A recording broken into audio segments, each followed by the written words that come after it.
Assalamualaikum warahmatullahi wabarakatuh. Selamat sore, salam sejahtera,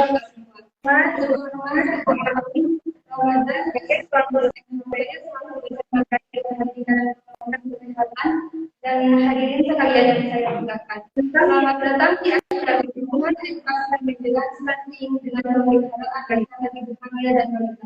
Saya dengan saya Irma Aini dengan PMA 2323 yang akan memandu acara pada kesempatan hari ini. Baiklah, untuk izinkan saya membaca rangkaian acara pada kesempatan yang pertama yang selanjutnya adalah pemaparan materi-materi, dan yang selanjutnya dari tanya jawab, dan yang terakhir ada penutupan. Hadirin sekalian, kita telah melakukan pembukaan. Sekarang saatnya yang ditunggu, yaitu pemaparan materi. Apa sih stunting itu? Mari kita sambut pembicara pertama kita, yaitu ada terpilih dari NPM A123 kepada pemateri disilakan. Baik, saya Siti Julia dengan nomor NPM A123 Di sini saya akan menjelaskan mengenai pengertian stunting dan apa saja pencegahan yang ada. Pengertian tersebut adalah kondisi gagal tumbuh pada anak atau balita yang mengakibatkan kekurangannya gizi kronis sehingga anak lebih pendek dan usianya juga berkurang.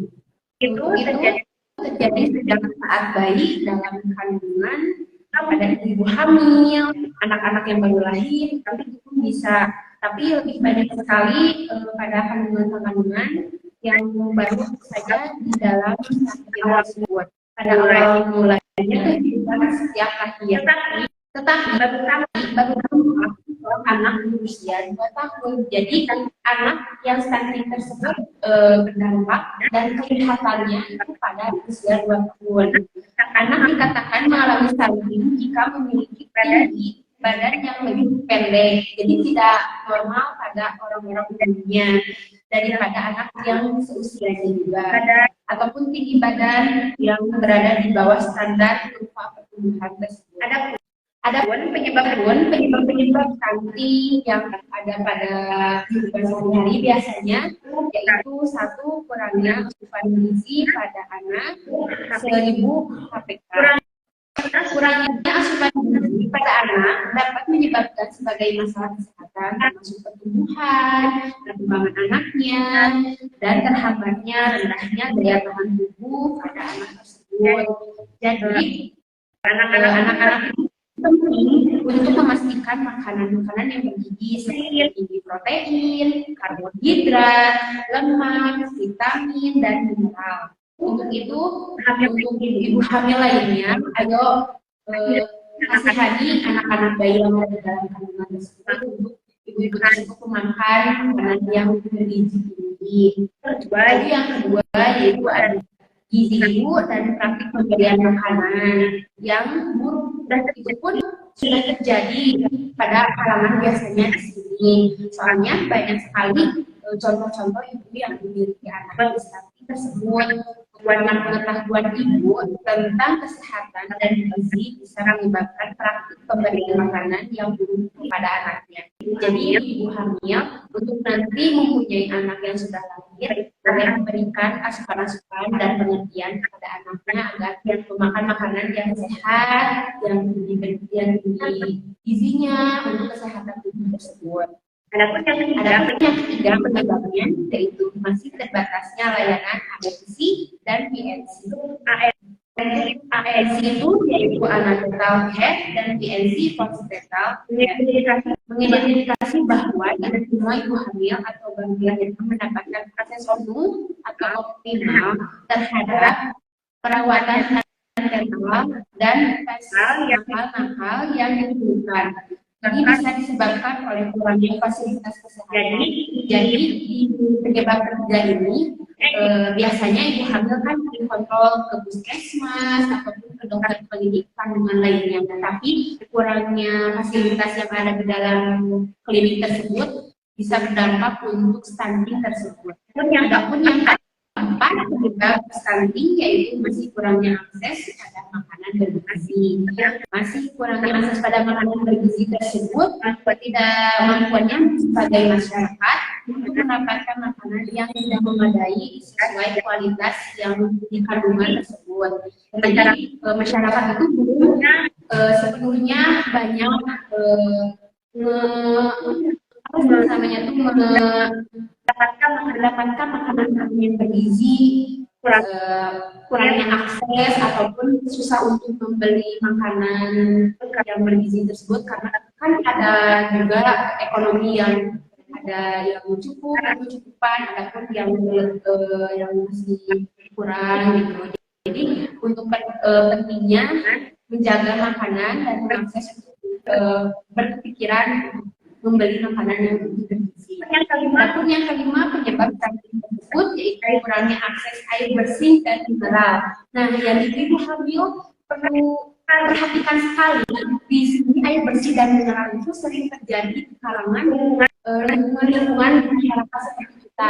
Contohnya dari air minum, terus air mandi pun bisa menyebabkan stunting itu dapat terjadi pada bayi kita, anak kita, ataupun kepada ibu hamilnya juga kan istirahat. Jadi perlu untuk ibu hamil dan rekan-rekan semua juga perlu untuk makan makanan yang minum air bersih dan mineral. Itu penyebab dan pengertian stunting tersebut. Terima kasih kepada Teh Indi yang telah menyampaikan Jadi sudah mengerti ya apa itu stunting. Nah, sekarang kita bahas apa saja sih ciri-ciri dan dampak stunting ini. Mari kita bahas bersama kita.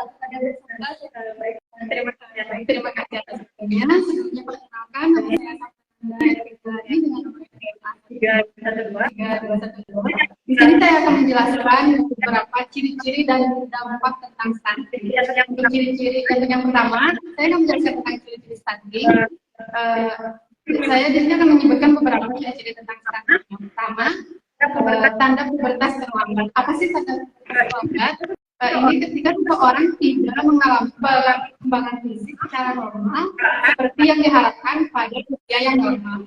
Dan juga yang kedua yaitu performa buruk pada tes perhatian dan memori belajar.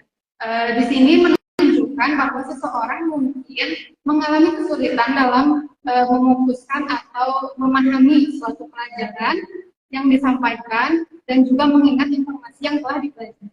Nah, yang ketiga ada pertumbuhan melambat. Pertumbuhan melambat ini mencakup pertumbuhan fisik seseorang yang lebih rendah dianggap tidak normal untuk usianya. Dan faktor-faktor ini ada beberapa faktor ya, salah satunya seperti pertumbuhan gigi terlambat. Jadi di sini ketika gigi seseorang tidak tumbuh seiring dengan perkembangan normal yang diharapkan pada usia anak. Nah, ada juga untuk usia 8-10 tahun anak menjadi lebih pendiam dan tidak banyak melakukan eye contact. Di sini bukan berarti orang pendiam disebut stunting ya, karena bukan berarti ini pendiam berarti stunting gitu kan ya. Jadi di sini itu jadi dalam kategori ini orang yang disebut pendiam bukan berarti bisa langsung disebutkan sebagai stunting. Cuman itu salah satu ciri-cirinya aja. Iya. Untuk ciri-ciri yang terakhir, wajah tampak lebih muda dari usianya.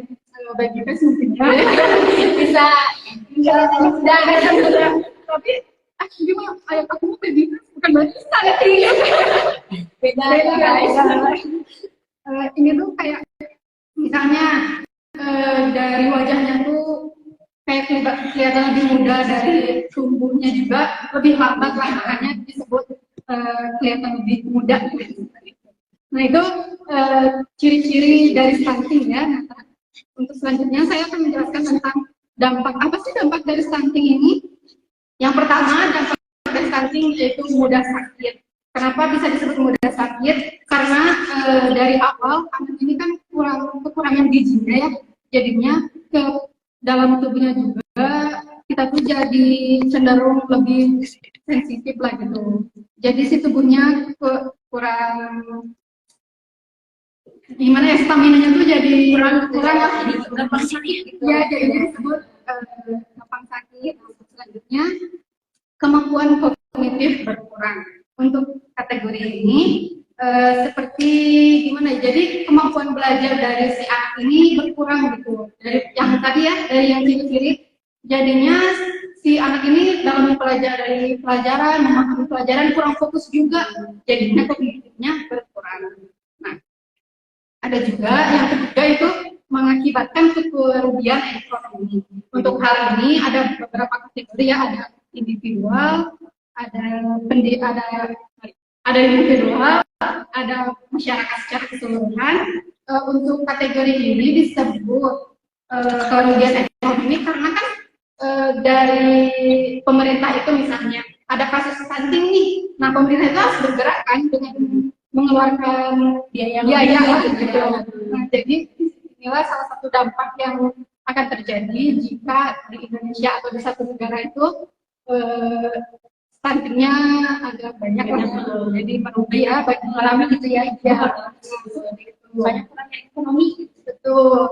Nah, untuk selanjutnya postur tubuh anak menjadi tak maksimal saat dewasa. Nah, ini sama juga seperti yang ciri-ciri tadi, jadinya pertumbuhannya melambat ya.